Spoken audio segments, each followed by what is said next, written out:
Hi, I'm John Ansotegui, and welcome to On Location in Montana.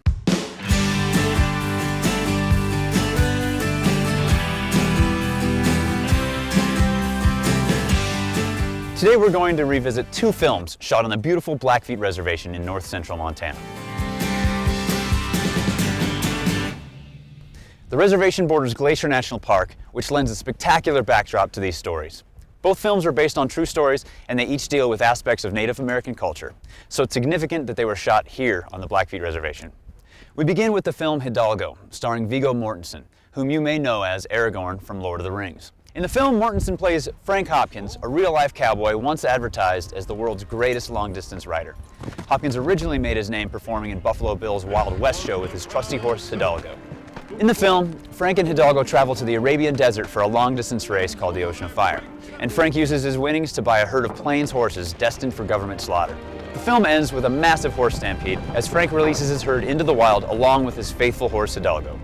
Now, we've talked about stand-ins before, most memorably Tom Hanks' brother running the Going to the Sun road for him in Forrest Gump. Well, the horse Hidalgo was actually played by 5 different American paint horses, 4 of which had to actually be painted to match the lead horse, TJ. Ironically, as Hidalgo was being shot, the close relationship between Hopkins and Hidalgo was mirrored between Mortensen and TJ, so much so that when the production wrapped, Mortensen purchased TJ for his own.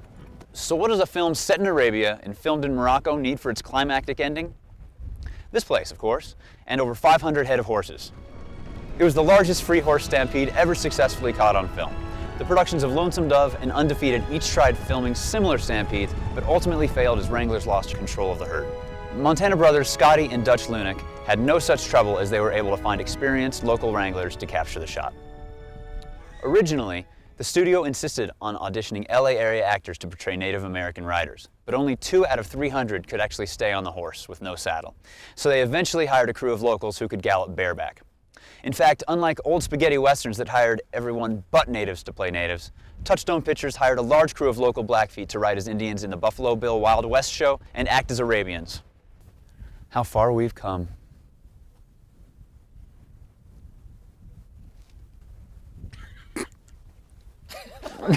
Our second film shot on the Blackfeet Reservation is a film called Jimmy P, Psychotherapy of a Plains Indian.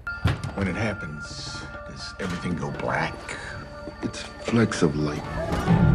The guy says he doesn't know if he's awake or dreaming. Do we mean schizophrenia? If they open my brain, it'll kill me. Jimmy P was directed by acclaimed filmmaker Arnaud Desplechin and stars Oscar winner Benicio del Toro as the title character. Del Toro's character is a Blackfeet Indian who is suffering from the effects of PTSD due to his service in World War II.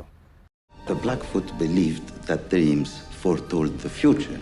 We think that dreams shed a little light on the past. Much of the film was shot in and around the town of Browning.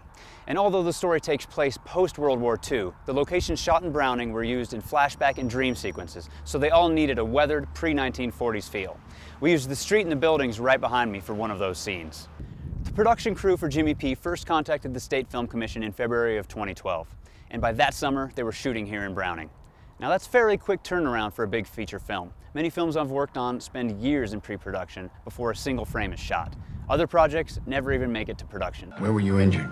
In France. No, I meant where on your body? He fractured his skull in the war.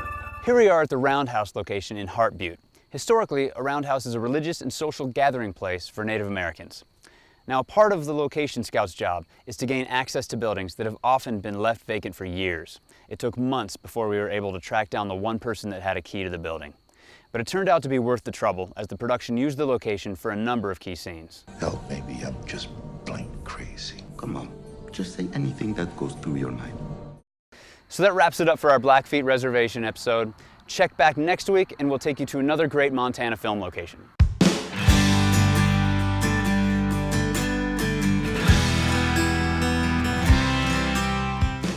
How far we've come.